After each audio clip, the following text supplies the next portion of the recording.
Hey, I hope you guys are doing good today. We are watching some more tasting history, and we are watching Bechamel and the Death of Monsieur Vatel. I don't know if I pronounced any of that right, but this one definitely sounded interesting to me. I don't think I've ever had French food before, so I kind of find this intriguing to me. So I can kind of maybe live vicariously through Max in this video. If you do get a chance, I'd appreciate if you could leave a like and subscribe. It'll help me out a bunch. And if you do have any other food recommendations, it can be, food travel, anything like that. Let me know. I'm always excited to kind of see the world of food. I also have Max's video linked in my description below, so be sure to go and give him lots of support. He does great work. So be sure to like and subscribe to him. I also wanted to let you guys know that I do have membership set up now. If that's something that you want to help support the channel with, I appreciate it. If not, I just appreciate you guys being here. But all right, let's learn about some French food history.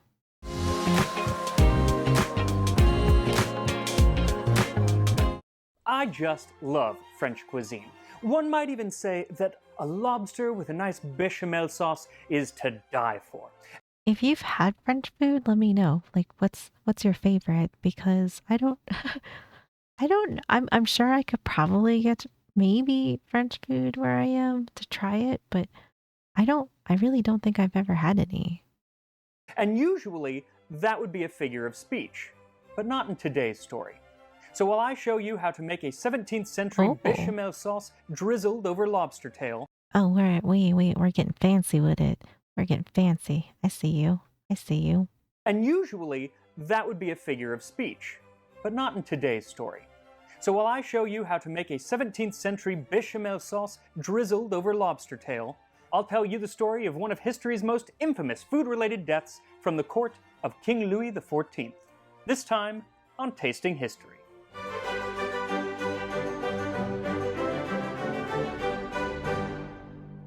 The court of King Louis XIV, the Sun King, produced some of the most amazing art in history. From the architecture to the literature and drama, and of course, the music. Some of my favorite composers come out of this time period. But perhaps the most important artistic leap came in the form of food. During this time, chefs and several cookbooks make extraordinary leaps to break away from the medieval and Renaissance cuisine, and they lay the groundwork for French haute cuisine as we know it today. One of the most important advances were sauces. Before this time, sauces tended to be highly spiced, vinegar-based, and thickened with breadcrumbs, which could leave a gritty, if not even lumpy sauce. But starting with Oh, I didn't realize that. Yeah, that kind of seems like that'd be a little funky texture for a sauce, especially with the breadcrumbs. Seems a little funky. Seems a little bit funky to me. breadcrumbs, which could leave a Although I do feel like it's probably delicious though. Probably still good, but I guess if you're a texture person, maybe not so good. gritty, if not even lumpy sauce. But starting with books like La Varenne's Le Cuisinier François in 1651, we see the introduction of cream and fresh herbs, and probably most importantly, roux, which will allow for a nice, smooth sauce that we would recognize today. And today's sauce is one that you will probably recognize. It's one of the 5 mother sauces called bechamel, or white sauce. The recipe I'm Oh, okay. I know white sauce. Shows how much I know about all these other names. Fair enough. using is from the 1670 Les Dents du Commis by François Marin. Sauce à la béchamel. Put in a pan 3 or 4 pieces of butter with a little parsley, scallions, chopped shallots, salt, crushed pepper, a little nutmeg, flour to bind the sauce. Wet with good cream. Oh, this all sounds really good. It sounds pretty solid for a sauce, I would say. Turn on the fire to make it take on taste and consistency, and you use it as needed. So it sounds a lot like a modern day bechamel, though it uses cream instead of milk, so it's going to be a lot thicker. And it has shallots and parsley already in there, which most modern bechamel would not have. Now, the major difference is in the order that things are added to the sauce. What's interesting is that earlier on in the book, he discusses at length how to make a roux and the importance of making roux, and then he doesn't use it in this recipe. What? How do we have all these rules? And then oh, he's breaking the rules. And I wonder if that's on purpose. See, during Mm. this time period, cookbook writers were writing for a professional audience, and especially Marin, because he was a snob extraordinaire, did not want amateurs knowing how to make their food. You know, he's kind of protecting his Oh, so they're gatekeeping the good stuff. Oh, I see. I see. did not want amateurs knowing how to make their food. You know, he's kind of protecting his livelihood. I don't have proof of that, but I think it's very likely, especially if you read the book in its entirety and see how he leaves different clues. So I am going to be reordering the recipe a little bit so that we get a nice bechamel. So Fair what you'll enough. need is 4.5 tablespoons or 60 grams of butter, 8 tablespoons or 60 grams of flour. Now, if you use a little bit more flour, it's going to be a thicker sauce. You probably don't need that because we're using cream, but if you want a thinner sauce, then go ahead and use less flour. That's perfectly okay. 2 cups or 475 milliliters of cream, a bit of minced parsley, minced scallions, and minced shallots, some salt, pepper, and nutmeg, all to taste. Now you'll note at the end of the recipe he says you use it as needed, but then he doesn't give us any actual uses for the sauce, really. Yeah. That is kind of odd. He's sussy. He's sussy. I'm just kidding. I I can't blame him for wanting to protect his stuff, though. I definitely am not hating on that part of it. You use it as needed, but then he doesn't give us any actual uses for the sauce, really. Luckily, about 20 years earlier, La Varenne gives us several uses of what he Oh, calls sauce nice. blanche. Some of the uses are for asparagus and fowl, and my favorite, langouste or lobster. So I am going to be putting this on several lobster tails. I have never had this on lobster. You guys ever had this on lobster? I mean, like I've had lobster, but I've only put butter on it. That's it. This sounds this sounds like we are upgrading. Or lobster. So I am going to be putting this on several lobster tails. Let's So if go. you're going to make lobster, go ahead and cut the back down the middle using kitchen shears, stopping at the tail. Then flip it over and crack the bottom side of the lobster to help you open up the shell. With your finger, gently but firmly separate the meat from the shell and push it up through the cut you made and let it rest on top. Remove the vein or any other pieces that are hanging off. Then brush a little melted butter on top of it to keep it from drying out, and set the lobster tails in a pan about 6 inches from the top of the oven and broil at the highest setting for about 5 to 7 minutes, or until the meat turns an opaque white. It's Mmm. super easy. Oh, it looks Now, good. the most important part of the dish, the sauce. So you don't have to cook the shallots ahead of time. It's unclear in the recipe. I did because I like the flavor of cooked shallots more than raw shallots, so I just put them into a small pan over medium-high heat with a little butter just to soften them up until they're translucent, and then I set them aside to cool. Now, for the base of the sauce, you want a large saucepan or even a pot. Set it over medium-low heat and add the butter. Once the butter is nearly melted, add in the flour and stir until everything comes together. Now again, the thickness of this roux is really up to you. You can add more or less butter or flour, but I like a nice thick roux, so it's almost like a paste. Regardless of how thick you want it, cook it for about 2 minutes to make sure that you get rid of that flour flavor. You don't want that in the sauce, it ain't gonna be good. Then add in 1/3 of your cream and whisk it vigorously to make sure that there are no lumps. Then add in the second third of cream and whisk again, and finally that last third until you have a nice consistent sauce. Ooh. Oh gosh, this looks good. Oh hell yeah. Then grate in your nutmeg. I used a half of a whole nutmeg, which is about 1 teaspoon of grated nutmeg. Then add some salt and pepper and the parsley, scallions, and shallots. Now you're going to let this cook for probably 4 or 5 minutes to let it kind of thicken a little bit. Yo, this is thick though. This is thick. I'm here for it. It looks delicious. Now you're going to let this cook for probably 4 or 5 minutes to let it kind of thicken a little bit. Now if you find that it thickens just a little too much, go ahead and add a bit more cream. It's totally fine. there's no reason to stress. Sometimes sauces stress people out, but just relax and hit that like button, or else you might end up like poor François Vatel, which brings us to this. That's funny. That was good. I like that. I like it. I don't think I've ever been too stressed out making sauces. I don't really make a whole lot of sauce a lot of the time, but a few times I have. I can't say it's been too stressful though. It's usually pretty easy going. It's usually pretty easy. There's not usually a whole lot that goes into it. Although I have made, I guess, some sort of white sauce because I've made like homemade macaroni and cheese and green chili mac and cheese. I've done I've done stuff like that. So I guess technically I have done this. Not like this though. I don't think I've had like straight white sauce either. But I mean, I've made like Alfredo, but I feel like Alfredo sauce, if you make like legit Alfredo sauce, I don't think it even has cream in it or milk. So, but either way, I'm kind of intrigued now that I kind of want to just like make a white sauce. Let's go. France under the reign of Louis XIV was like a culinary Silicon Valley. There was so much innovation and opportunity everywhere. So it's no wonder that Swiss-born François Vatel decided to study cooking.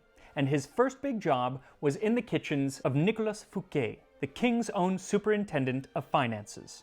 And he must have done very well there because in August of 1661, he was actually put in charge of the kitchens for the inauguration of Fouquet's new chateau at Oh my gosh, this place is beautiful.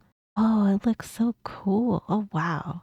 Man, you'd be rich. He was actually put in charge of the kitchens for the inauguration of Fouquet's new chateau at Vaux-le-Vicomte. Now, this Wow. party goes down as one of the great fetes in French history, and not just the food, but the entertainment as well. Molière premiered his comedic ballet Les Fâcheux at the party, with choreography by Pierre Beauchamp and music by Jean-Baptiste Lully. Also, the actual chateau itself and the gardens were said to rival Versailles. Now, King Louis himself came to this party, and a word to the wise, don't try to build a house that's better than your boss's. And if you do, don't invite him to the housewarming. Oof. Damn. Yeah, I guess that's true, huh? Yikes. Oh, okay.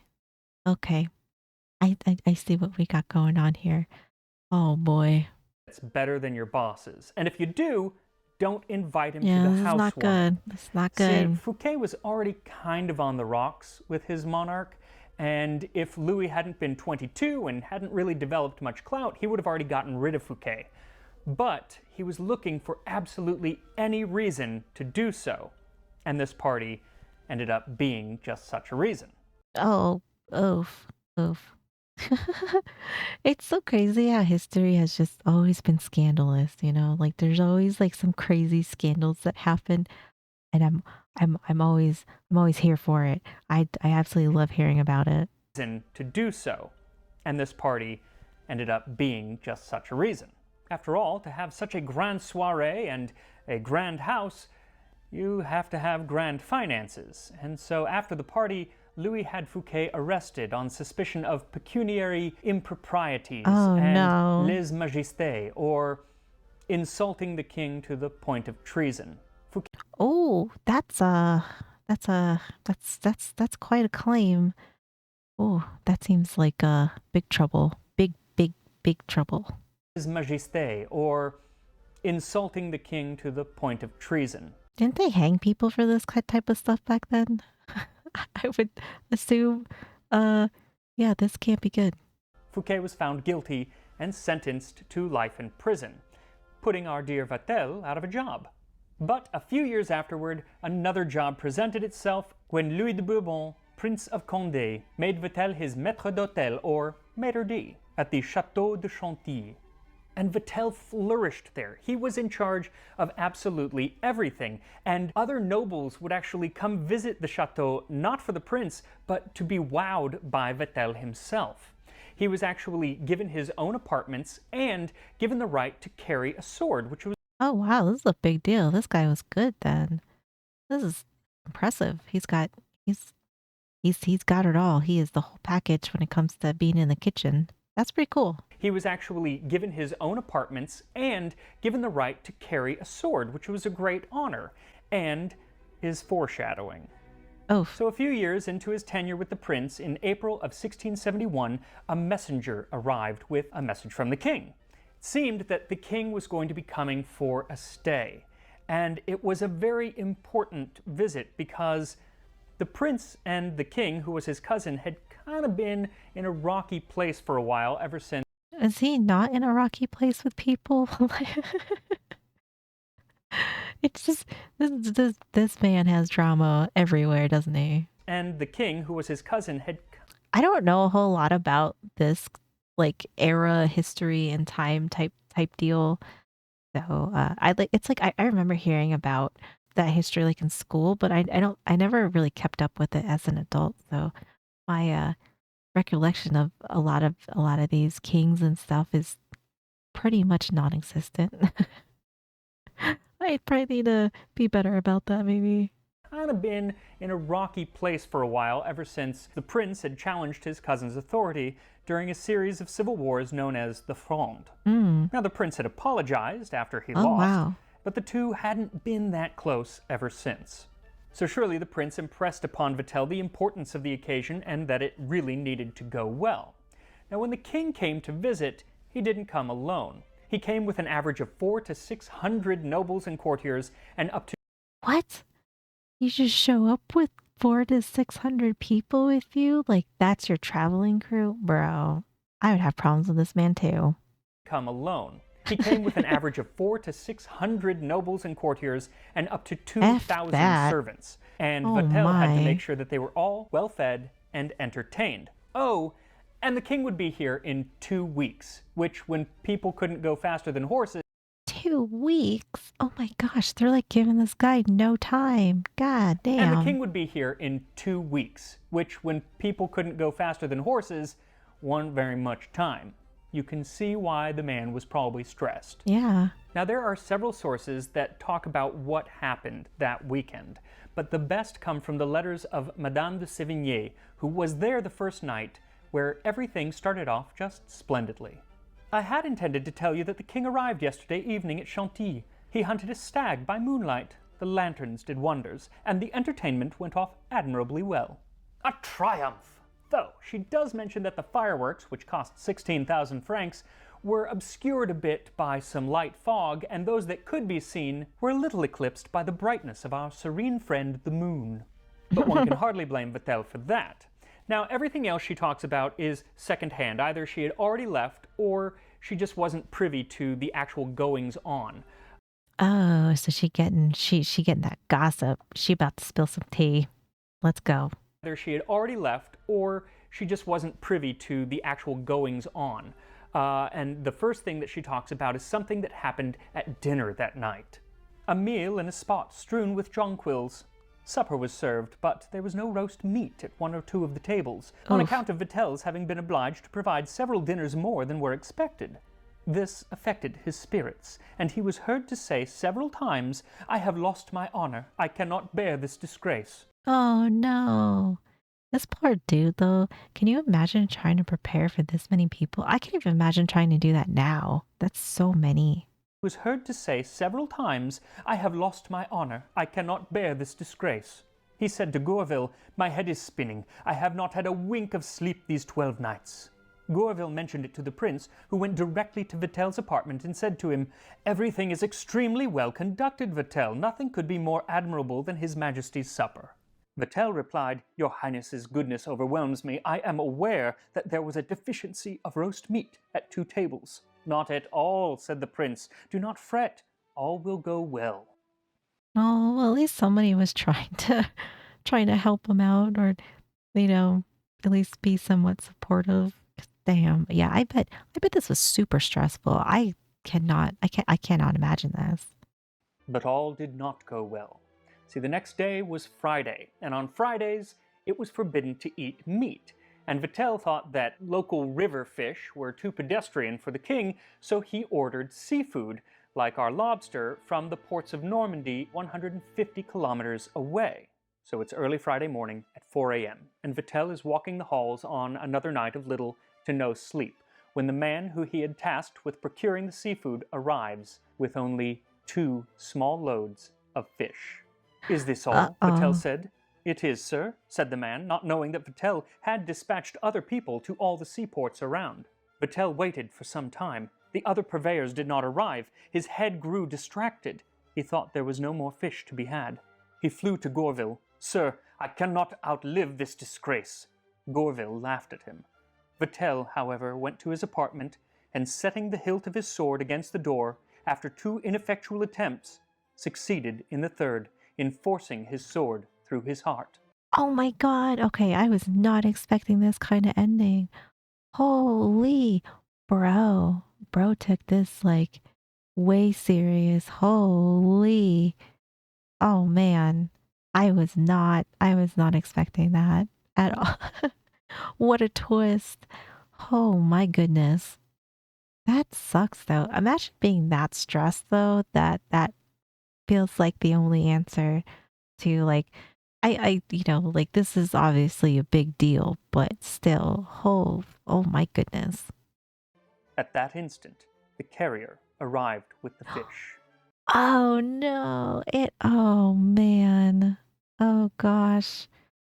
This should be a movie. I'm just saying. This should be a movie or like a short film of some sort. I don't know. This is wild.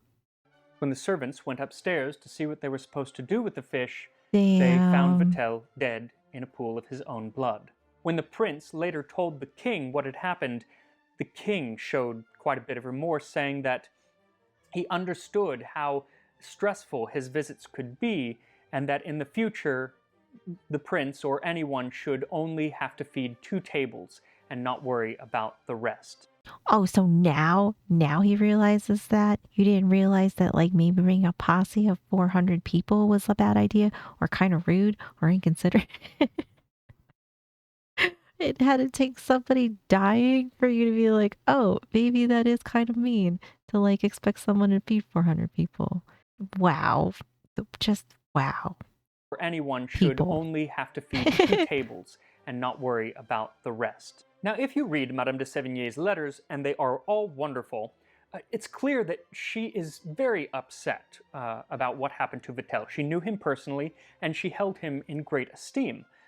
But I do think it's somewhat callous, and it's who she was in the time period, about how she ends one of her letters after telling the story of the man's suicide. It must be very disagreeable to have so fatal an event break in upon an entertainment that cost 50,000 crowns. Oh, no. Yeah. I get it. It's understandable, but still, this seems like this is in such bad taste. Oh, oof. Big oof.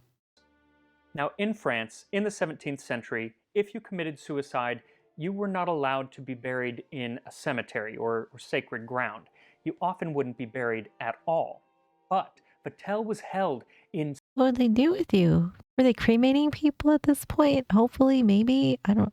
That's what happens. You often wouldn't be buried at all.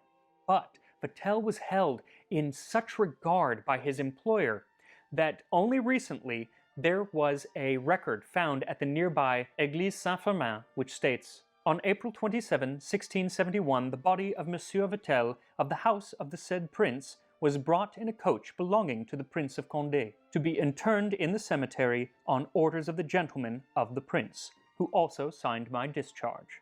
Oh wow, that that's actually really nice though, because I feel like even though he offed himself, it's kind of understandable though, because look at all the stress he was under, and I don't feel like he was not deserving of being buried. Well, really anybody, but I mean, if we're just going off of like this time period and um, like what they believed in, I don't feel like he maybe deserved to not be buried.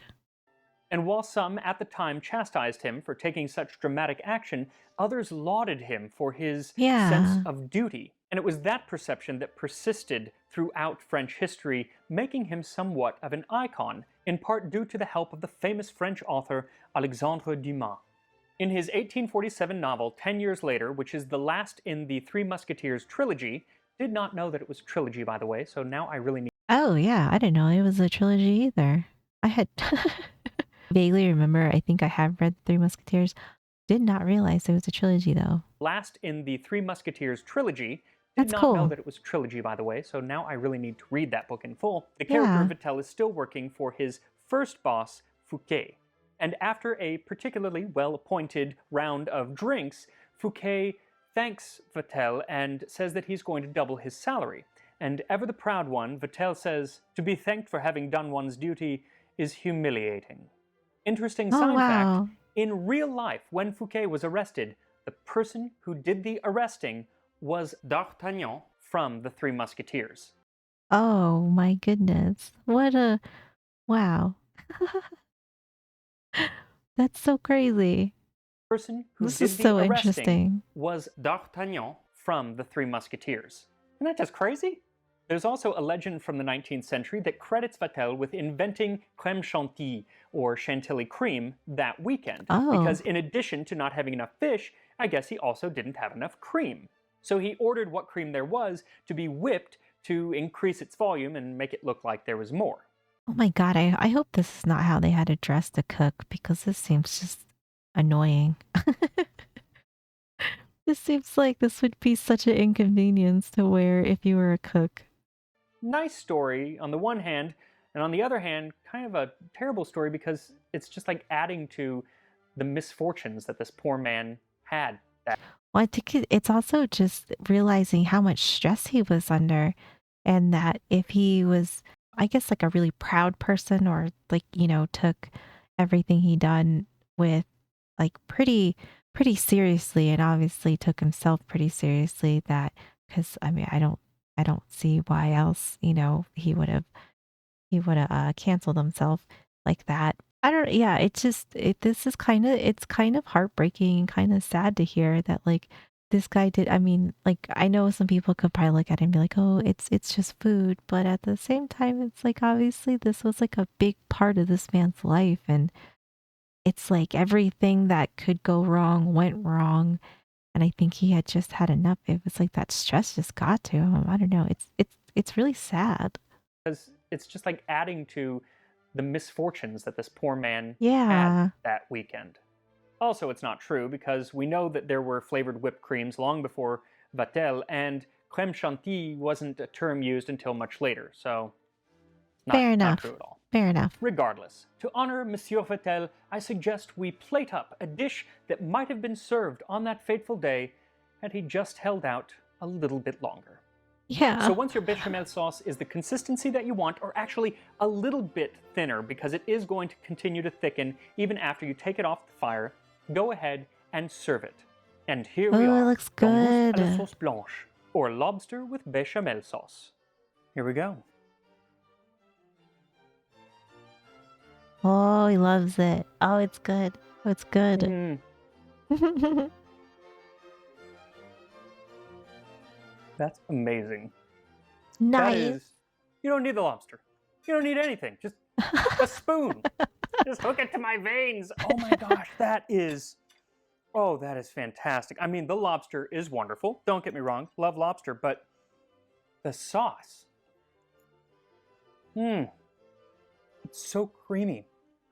I think I just had food fly out of my mouth. The flavors, you can just taste all of the different herbs and the nutmeg and the pepper really comes through. And I didn't use that much pepper, which is interesting. But wow, oh wow, that's going on everything. I am glad I made a lot of it. It's going on And it's low everything. cal too. Yep. Yep. Everything is 0 calories. That's what you gotta tell yourself. Or you're eating it on the weekend, calories don't count. On everything. I am glad I made a lot of it. What else would you put this on? I'm just curious. Like if you use white sauce on anything like that you have to use as like a base, what exactly do you put this on and what can you eat it with? Or like could I like toss this in pasta or put it on biscuits or anything like that sort of like deal? I don't know. Chicken fried steak? And it's low cal too. So, but it's wonderful. So I heartily endorse you making this dish. Just the sauce, honestly. I mean, the lobster is wonderful, but just make the sauce. It's easy and it's fantastic. Yeah, I will see you next week on Tasting History. I love this one. This was really good with really interesting history that went along with this. I love the story that he picked. Crazy, such craziness. But this looks delicious. I actually really want to try it. I would like to try just plain white sauce because, like I said, I think I've made like white sauce, but it wasn't just white sauce because I was doing other things with it. So I actually really want to try this. I'm just not sure what I would put this with exactly.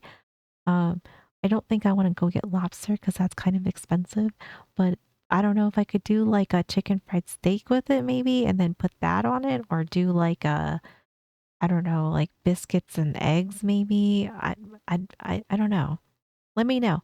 Let me know if you make white sauce or get white sauce and tell me what do you put this on because I would love some suggestions here.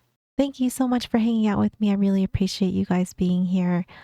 Be sure to go and follow Max on Tasting History because he does just great work. So be sure to go and watch his videos and all that good stuff. But I hope you guys have a great day and I will see you in the next one.